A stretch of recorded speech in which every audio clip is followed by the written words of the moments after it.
আসসালামু আলাইকুম। সবার আগে বাছাই করা 10টি আন্তর্জাতিক খবর জানিয়ে দেব। প্রথমেই থাকছে শিরোনাম। তবে তার আগে অনুরোধ থাকবে ভিডিওটিতে একটি লাইক দিবেন।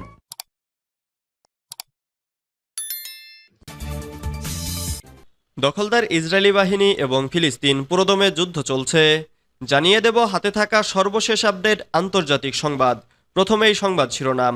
গাজার প্রতি সংহতি, ইসরায়েলের মাউন্ট নিরা ঘাঁটিতে হিজবুল্লাহর ক্ষেপণাস্ত্র হামলা।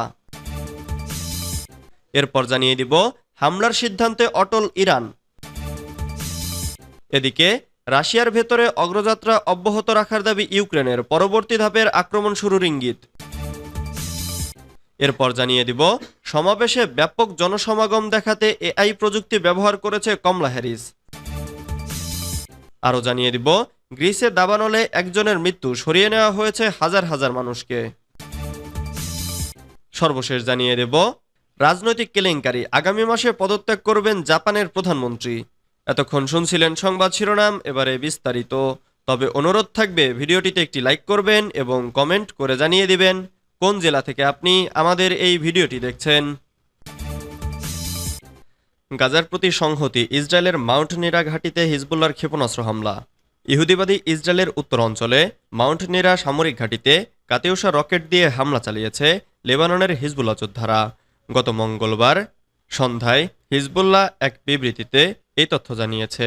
সংগঠনটি বলেছে, ফিলিস্তিনের প্রতি সমর্থন ও সংহতি প্রকাশ করার জন্য তারা ইহুদিবাদী ইসরায়েলের সামরিক ঘাঁটিতে এই হামলা চালিয়েছে।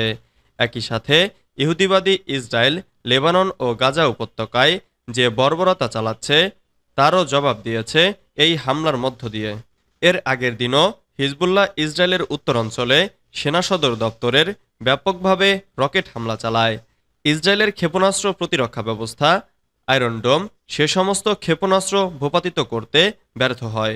গত 7 অক্টোবর থেকে ইহুদিবাদী ইসরায়েল ফিলিস্তিনের গাজা উপত্যকায় বর্বর আগ্রাসন ও গণহত্যা চালাচ্ছে। এর জবাবে হিজবুল্লাহ যোদ্ধারাও প্রায় প্রতিদিন ইসরায়েলের বিরুদ্ধে হামলা চালাচ্ছে। হিজবুল্লাহ বরাবর বলেছে, ইহুদিবাদী ইসরায়েল যতক্ষণ পর্যন্ত গাজা উপত্যকায় আগ্রাসন বন্ধ না করবে ততক্ষণ তারাও ইসরায়েলের বিরুদ্ধে হামলা অব্যাহত রাখবে। হামলার সিদ্ধান্তে অটল ইরান। ইসরায়েলে হামলা থেকে পিছু হটতে 5 বিশ্ব নেতার অনুরোধ প্রত্যাখ্যান করেছে ইরান। বলেছে, এতে রাজনৈতিক যুক্তি নেই। ইসরায়েলে হামলা থেকে পিছু হটতে বলার পশ্চিমা আহ্বান প্রত্যাখ্যান করেছে ইরান। দেশটির প্রেসিডেন্ট মাসুদ পেজেশকিয়ান বলেছেন, তার শপথ গ্রহণের দিনই তেহরানে অতিথি হয়ে আসা হামাস নেতা ইসমাইল হানিয়াকে ক্ষেপণাস্ত্র হামলায় হত্যার জবাব দেওয়ার অধিকার তার দেশের রয়েছে। গতকাল মঙ্গলবার ইরানের পররাষ্ট্র মন্ত্রণালয় বলেছে, ফ্রান্স, জার্মানি, যুক্তরাজ্যের নেতারা ইরানকে পিছু হটতে বলার যে আহ্বান জানিয়েছেন তাতে রাজনৈতিক যুক্তির অভাব রয়েছে এবং তা আন্তর্জাতিক আইনের পরিপন্থী। ফ্রান্সের president Emmanuel Macron, German chancellor Olaf Scholz ও যুক্তরাজ্যের প্রধানমন্ত্রী কিয়ার স্টারমার গত সোমবার এক যৌথ বিবৃতিতে ইসরায়েল ও হামাসের মধ্যে যুদ্ধবিরতি নিয়ে কাতার, মিশর ও যুক্তরাষ্ট্রের চেষ্টার প্রতি সমর্থন জানান। ইউরোপীয় নেতারা হামাসের হাতে ইসরায়েলি জিম্মিদের মুক্তি দেওয়ার ও গাজায় মানবিক সহায়তা পৌঁছাতে বাধা দূর করার আহ্বান জানান। একই সঙ্গে তারা ইরান ও তার মিত্রদের ইসরায়েলে হামলা চালানো থেকে বিরত থাকতে বলেন। তাদের মতে এতে মধ্যপ্রাচ্যে উত্তেজনা আরও বেড়ে যাবে। রাশিয়ার ভেতরে অগ্রযাত্রা অব্যাহত রাখার দাবি ইউক্রেনের, পরবর্তী ধাপের আক্রমণ শুরুর ইঙ্গিত। রাশিয়ার অভ্যন্তরে কুরস্ক অঞ্চলে সামরিক অগ্রযাত্রা অব্যাহত রাখার দাবি করেছে ইউক্রেন। দেশটি বলেছে, ওই অঞ্চলে 74টি বসতির নিয়ন্ত্রণ নিয়েছে তারা। সেই সঙ্গে 24 ঘন্টায় আরও 1 থেকে 3 কিলোমিটার ভেতরে ইউক্রেনীয় সেনারা ঢুকে পড়েছেন। এর আগে গত সপ্তাহে পশ্চিম রাশিয়ার কুরস্ক অঞ্চলে কয়েক হাজার সেনার সমন্বয়ে বড় আক্রমণ শুরু করেছে ইউক্রেন। সীমান্ত পেরিয়ে এ আক্রমণ শুরু করার পর রুশ ভূখণ্ডের 1000 বর্গ কিলোমিটার এলাকা দখলে নেওয়ার দাবি করেন ইউক্রেনের শীর্ষ কমান্ডার আলেকজান্ডার সিরস্কি। 2022 সালে ইউক্রেনে সামরিক অভিযান শুরু করে রাশিয়া। এরপর দেশটির ভেতরে এ আক্রমণ কিয়েভের জন্য এখন পর্যন্ত যুদ্ধক্ষেত্রে সবচেয়ে বড় সাফল্য হিসেবে ধরা হচ্ছে। রুশ অভিযানে এতদিন কোণঠাসা অবস্থায় ছিল পশ্চিমা দেশগুলোর অব্যাহত সমর্থন পেয়ে আসা ইউক্রেন।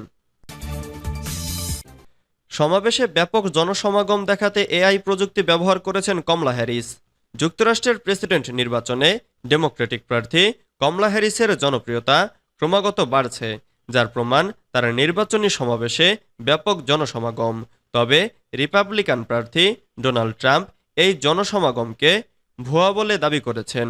ট্রাম্পের অভিযোগ, কমলা হ্যারিসের জনসমাবেশে দেখা যাওয়া জনতা আসলে এআই প্রযুক্তির মাধ্যমে তৈরি করা হয়েছে।